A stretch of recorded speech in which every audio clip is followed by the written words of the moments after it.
الحمد لله نحمده ونستعينه ونستغفره ونؤمن به ونتوكل عليه ونعوذ بالله من شرور أنفسنا ومن سيئات أعمالنا من يهده الله فلا مضل له ومن يضلله فلا هادي له ونشهد أن لا إله إلا الله وحده لا شريك له ونشهد أن سيدنا محمدا عبده ورسوله شكرا اللهم صل على محمد وعلى آل محمد كما صليت على إبراهيم وعلى آل إبراهيم إنك حميد مجيد اللهم بارك على محمد وعلى آل محمد كما باركت على إبراهيم وعلى آل إبراهيم إنك حميد مجيد أما بعد فأعوذ بالله من الشيطان الرجيم بسم الله الرحمن الرحيم فلما نسوا ما ذكروا به فتحنا عليهم أبواب كل شيء حتى إذا فرحوا بما أوتوا أخذناهم بغتة فإذا هم مبلسون فقطع دابر القوم الذين ظلموا والحمد لله رب العالمين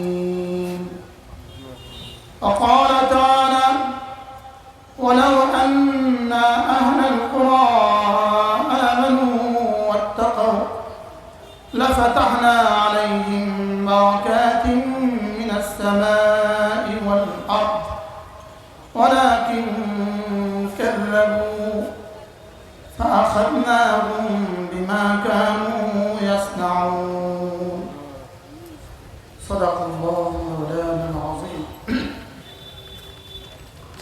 আজকে 2 মে 2024 নোয়াখালী ইমাম মুয়াজ্জিন কল্যাণ পরিষদের তত্ত্বাবধানে আয়োজিত আজকের ঐতিহাসিক সিরাতুন নবী সাল্লাল্লাহু আলাইহি ওয়াসাল্লাম সম্মেলনে শ্রদ্ধেয় সভাপতি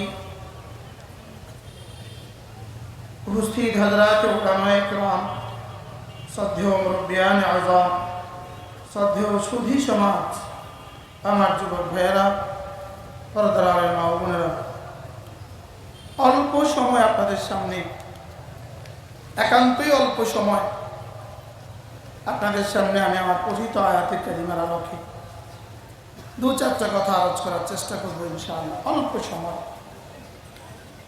মেরে ভাইও আজকের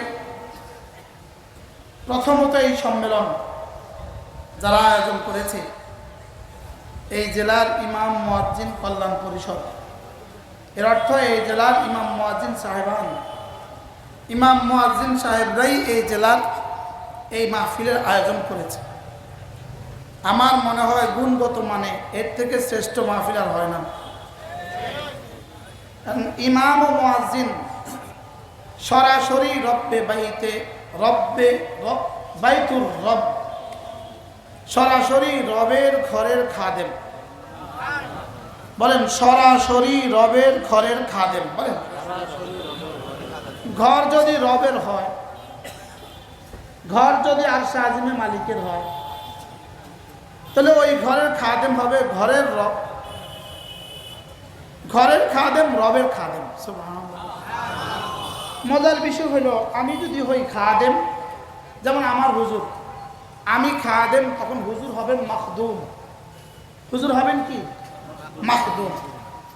কিন্তু আল্লাহ তাআলার নাম মাখদুম নাই। আল্লাহ তাআলার নাম কি নাই? এই জন্য আল্লাহ তাআলাকে সরাসরি মাখদুম বলা যাচ্ছে না। লেকিন আমি খাদেম বাওয়াসতায়ে দ্বীন আল্লাহ মাখদুম। সুবহানাল্লাহ। আমি খাদেম, বলেন আমরা খাদেম আল্লাহ দ্বীনের মধ্যস্থতায়। আল্লাহ মাখদুম, সরাসরি আল্লাহ মাখদুম না। বুঝেন নাই কথা? দ্বীনের মধ্যস্থতা আল্লাহ কি? আমি ঘরের ঘর রবেন, মধ্যখানে ঘর আছে। পৃথিবীতে দস্তুর হইল মাখদুম তার ঘরে কাকে রাখে? বাড়িওয়ালা তার বাড়িতে খাদেম কাকে রাখে? যাকে তার পছন্দ হয়। সুবহানাল্লাহ বলে। আপনার ঘরে আপনি খাদেম রাখবেন, কাকে রাখবেন? যাকে পছন্দ হয় তাকে।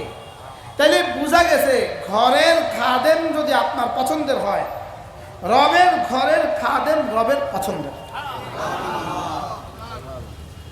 এবার ঘরের মালিক কিন্তু ঘরের খাদেমের খেদমত করে। খাদেম খেদমত করে ঘরের, মালিকে খেদমত করে খাদেমের। সুবহানাল্লাহ। মালিক খেদমত করে কার? আর খাদেম খেদমত করে কার? এবার বলেন তো দেখি, মিন ওয়াজিন খাদেম আমি, মিন ওয়াজিন খাদেম আল্লাহ। সুবহানাল্লাহ। এই জন্যই আমাদের রিজিকের জিম্মাদার আল্লাহ। সুবহানাল্লাহ বলে। আমাদের রিজিকের জিম্মাদার কে? কেন আমাদের রিজিকের জিম্মাদার আল্লাহ? আমরা যে মালিকের খাদেম। সুবহানাল্লাহ বলে। আমরা মালিকের বাড়ির কর্মচারী। যদি ডিসি সাহেবের কর্মচারী সমস্ত কর্মচারীদের মধ্যে শ্রেষ্ঠ কর্মচারী হয়, এমপির কর্মচারী সমস্ত কর্মচারীদের মধ্যে শ্রেষ্ঠ কর্মচারী হয়, যদি মন্ত্রী মহোদয়ের কর্মচারী সমস্ত কর্মচারীর মধ্যে শ্রেষ্ঠ কর্মচারী হয়, প্রধানমন্ত্রী কর্মচারী যদি সমস্ত কর্মচারীর মধ্যে শ্রেষ্ঠ কর্মচারী হয়, রব্বে আরশ আজিমের ঘরের কর্মচারী পৃথিবীতে শ্রেষ্ঠ কর্মচারী কি হয়? আমি কি বুঝাতে পারছি আপনাকে? বলেন। এজন্য ফালইয়াবুদু রাব্ব হাযাল বাইত, এই ঘর ওই ঘরের অংশ। সুবহানাল্লাহ। এই ঘর ওই ঘরের রবের ঘরের কি অংশ। এখন মাসআলা, আমার রব, রব খেদমত করবেন, লেকিন রব বলছেন শোনো, আমি খেদমত, আমি আম দিতে পারি তবে আম গাছ ছাড়া দেই না। আমি জাম দিতে পারি তবে জাম গাছ ছাড়া দেই না। আমি দুধ দিতে পারি তবে গাভী ছাড়া দেই না। আমি বাচ্চা দিতে পারি তবে স্বামী স্ত্রী ছাড়া দেই না। এদের খেদমত আমি করবো, এটা আমার জিম্মাদারি, তবে আমি নিজে করি না, তোমাদেরকে দিয়ে করাই। কি তোমাদেরকে দিয়ে কি করি?